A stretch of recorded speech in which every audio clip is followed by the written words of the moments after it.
Another NFC battle, the 49ers and the Cardinals. Cardinals score over 40 points in this game. Ride or die, right on time, Matthew. Kyler Murray, 242 yards and 4 touchdowns. Yeah, never in doubt. You love to see it. What a time for him to emerge. Of course.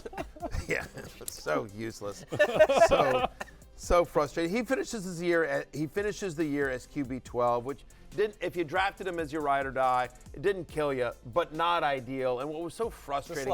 It's a slow death. It honestly was a slow death, because he would have just enough of spike weeks where you're like, all right, now it's coming. Yeah. And then he would disappear, and just the lack of the inconsistency around the passing touchdowns is just so weird. He had 7 different games with 20 or more fantasy points. Awesome.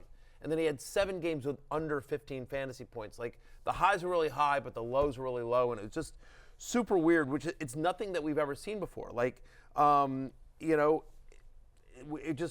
was so bizarre, and obviously it trickled down to Trey McBride, who, should have had a lot more touchdowns than he ended the season with as well. So we will aim to do better for next year's ride or die. Pressure is on, but I fully admit a loss. I take the L on this one.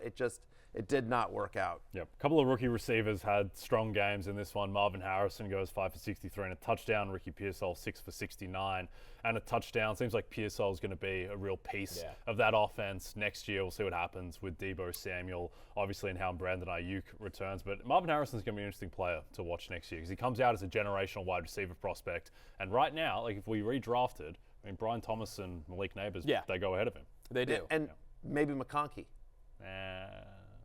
Long term, I'd say in like an actual NFL redraft, I'd say no. Yes, in an actual NFL redraft, I'd say no. But like in a dynasty league, Dynasty league, yes.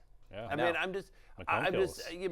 it is not a McConculous statement to say that Ladd McConkey might go ahead of Marvin Harrison in a dynasty draft. Makes sense. Yeah, it sort of does.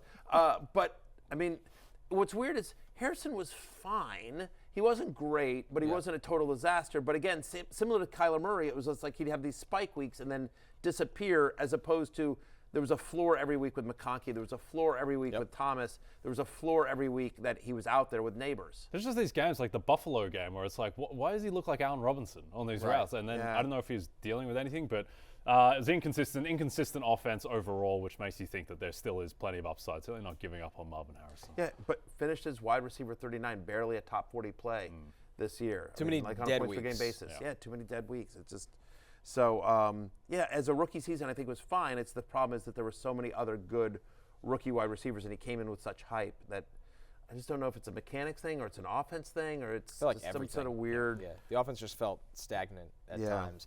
At cost, I will be in on Ricky Pearsall next year, I think. Sure. Depending if it gets, these hype trains get carried away and maybe, he goes too high. But I think at cost, Matthew, I'd be buying in now. I don't think Deebo Samuel is going to be back with this team next year. No, I don't. And by the way, I'll also be in on cost at Jawan Jennings. Yes. Because I don't think he's going to be like, it'll be Brandon Ayuk.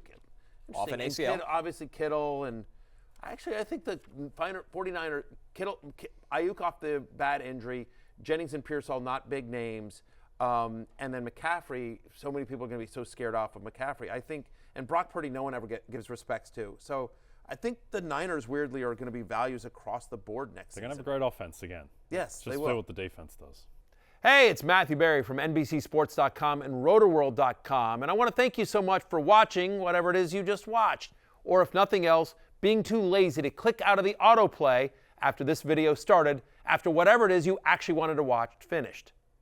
But now that you're here, I'd like to take a moment here to ask you respectfully now, okay? I'm asking you respectfully to subscribe to the NFL on NBC YouTube channel. You'll get the latest Roto-World fantasy news headlines, all sorts of great shows, including my own Fantasy Football Happy Hour. So go subscribe now. Again, I'm asking respectfully.